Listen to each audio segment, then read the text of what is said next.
Here from Linda Lippin Pilates, the Pilates Teacher Mastermind, and Strong Women.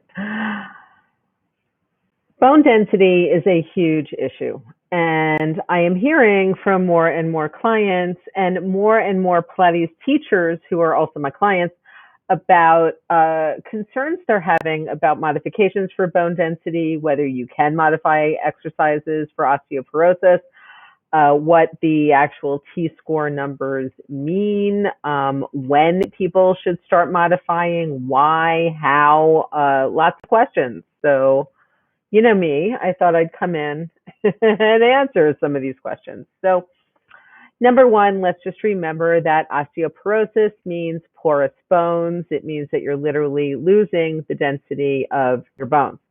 So bones that have lower density are more likely to break. And that's really the biggest issue. And one of the biggest issues is that if you take the bones, say, around your thoracic spine, which tend to not do a lot of heavy weight bearing, right, but are really built more for mobility, for the ribs to move, for rotation to take place, and all of those other things that, allow us to breathe and such, that the thoracic spine is at the most risk of crush fracture due to low bone density. And frankly, the biggest thing that we do in our lives that causes the thoracic spine to kind of crunch into itself is loaded thoracic flexion. Now, life can be full of loaded thoracic flexion if you tend to bend over a lot and lift things from rounding your back and not from your legs and your hips. But specific exercise systems also tend to include a lot of flexion, loaded flexion, which is fine for a healthy spine, okay? But if you have a weak spine, if you have weak bones, then doing things like loaded flexion can cause you to crush or compression fracture your thoracic vertebrae. And in fact, I just finished working with one of my clients in my Strong Bones program who has two thoracic vertebrae that have crush fractures. She's 8 months out of those crush fractures. They elected to not use bone cement in her because she is literally in her late 50s, early 60s. So she's a little young for needing bone cement, and she was lucky that she was able to heal from those fractures without needing a whole lot of intervention. But what's happened as a result of those fractures is that though they were very low, they were more like T10. She's having issues with her diaphragm and breathing. She also has a spondylose, so other issues there. And, it's a tough place to have to come back from. So I personally like my clients with osteoporosis and otherwise to avoid crushing their vertebrae, especially in my class and under my watch. So I like to make modifications. And I told you the story of the client that I just saw partly so that you know that there are lots of women walking around who do indeed have crush fractures and other bone fractures that are a result of bone density loss. And some of them didn't even know that they had the bone density loss until they had the fractures. Okay. So does movement need to be modified for osteoporosis? Yes, it does. And it especially does in the realms of Pilates and yoga. Okay. So number one, big rule is no loaded thoracic flexion. Now, what does loaded flexion mean? That's flexion against gravity, So if you're on your back, curling your head up, that's loaded flexion. You're pushing your spine down into gravity. Rolling like a ball, short spine stretch, overhead, roll over. I'm thinking about all the Pilates exercises. If we're looking at yoga, your shoulder stands, your plows, all of those. No good, no more. And the reason for that is that putting that much pressure with gravity and resistance and your body weight into thoracic bones that are already weakened can crush them. And, then minimally you're looking at 8 to 9 months of getting that back together. You can also have other issues as a result of that, right? Tighter, weaker hip flexors, hips and psoas that are a little wonky. Again, if you've got low crush fractures, then you're dealing with the diaphragm, you're dealing with the iliopsoas, you're dealing with all of those other muscles that come around in the low pelvis and the abdominals, as well as the issue that you're having with your back. So there's a lot going on there. Can you do flexion at all, thoracic flexion? Yes, you can. You just have to do it in a position where it's unloaded with gravity. And what does that mean? That means that you can do flexion on all fours. That means that if you're already standing up, you can do flexion standing. So you can do round elephant work, right? You can do flexion there. But you can't roll up to standing. You can't roll down from standing to the ground. You have to hinge. You have to use your legs and use your hips and keep the back straight. And in doing that and in working, lifting, then the spine becomes stronger in a more lifted, extended place against gravity. We start to use the joints of our lower body and our upper body more properly in lifting and weight bearing. You know, it's not like they say use your legs to lift the heavy objects, not your back, to only people with osteoporosis, right? They try to teach us that from the very beginning so that we're always lifting properly. And this is where we're looking at in terms of exercises. You're looking at your squats and you're looking at your lunges and you're looking at your step ups.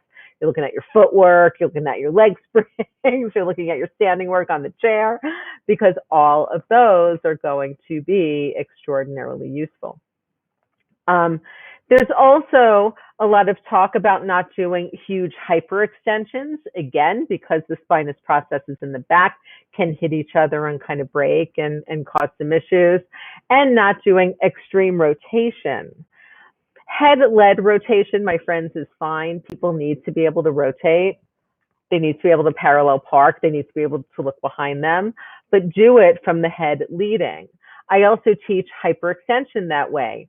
So if you don't want to do a huge hyperextension, at least do your extension starting with your eyes gazing up and then lifting up and taking a little bit of upper back mobility.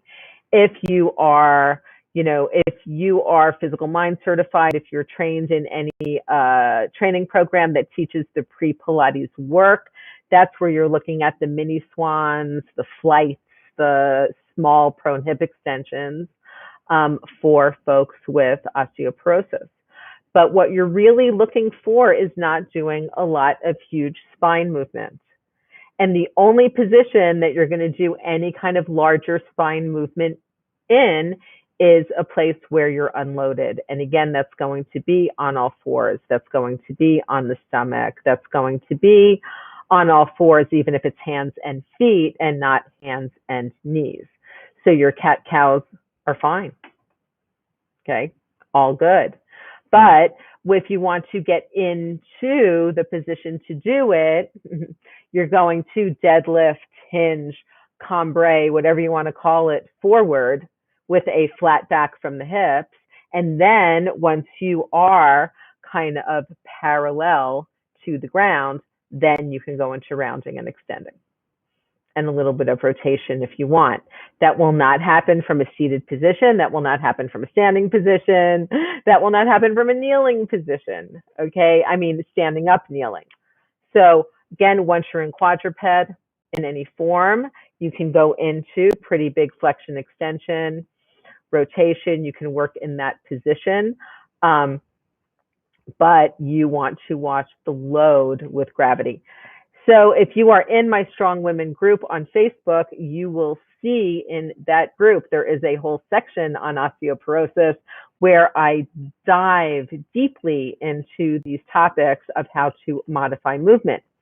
It also turns out, my friends, that most of the modifications for osteoporosis are going to be the appropriate modifications for folks with back pain. And coming up next month in this very group, I am going to be teaching a completely free 5-day workshop called Bye Bye Back Pain. And this is going to be a workshop for women, particularly women over 50 who might already have some chronic or acute back pain that you would really like to get rid of so that you can continue doing the work that you want to do, working from home, working in the studio, working in your office, and still functioning well for yourself, your family, and your community. So that's what we will be talking in that. But, another thing just on the tail end of that is not everyone with osteoporosis has back pain, first of all. Not everybody with back pain has osteoporosis. And it's really important that you don't just assume that because somebody is younger, they don't have osteoporosis, or that just because somebody is older, they do have osteoporosis. So here's kind of the weird thing. Like, you might look at me and be like, how would Linda have osteoporosis? Like, she's been teaching Pilates for 32 years. She does bone building exercise. She works against resistance. She lifts heavy things. She does all of this stuff. And it's true. But then again, I had endometriosis and I had a total abdominal hysterectomy very early on in my life. Okay. So I have not had all the estrogen. I was anorexic when I was a teenager, so I wasn't eating enough food during my prime bone building years. And in fact, although my bone density is fine, it is really, really close to osteopenia. It is really, really close to that edge. And I know that. Okay. But that's me at about to turn 55, even with all of my years of exercise. But interestingly enough, I had one of my Pilates teacher clients contact me over the weekend, and she said, hey, one of my clients got her bone density scan and has her T-score, but her doctor won't really discuss with her what she needs to do or change. And I was like, okay, so what's her T-scores? And, I said, ask your client if you can share your T-scores with me, and I'll let you know. And her T-scores were perfectly normal. Her T-scores were better than mine. So frankly, here was a woman who was older, who thought she had osteoporosis, whose T-scores do not indicate osteoporosis at all, not even osteopenia. And that's why when she was asking the doctor about modifications, the doctor was like, I have no idea what you're talking about. Your bones are fine. And in fact, this scan, her T-score had gone up from the last one. So, I find that, work with the data, okay? If you're working with women, say you're working with retired dancers, a lot of retired dancers were anorexic, not eating enough and smoking a lot back in the day. We know that's true. And so a lot of them are going to have issues with low bone density now, Don't make assumptions about folks, but do, in fact, work with the data. So when folks have low bone density, treat them as if they have low bone density. Teach them how to avoid the loaded flexion. Teach them the places and positions where they can enjoy rolling through their spines, because there are a few of them. But again, they're not the usual ones. If your people love doing the roll up, if they love doing rolling like a ball, if they love that whole tower short spine thing, I can tell you, if you're a Pilates teacher, that's not going to happen. As a personal trainer, if you're teaching people with osteoporosis, you're not doing crunches with them. You're not doing bicycles with them. You're not doing traditional ab work on the back with them, because again, curling up that head is taking them into loaded thoracic flexion. So, all of these things will need to be modified. It doesn't mean you don't need to work heavy. It doesn't mean you need to baby people. It just means you need to modify.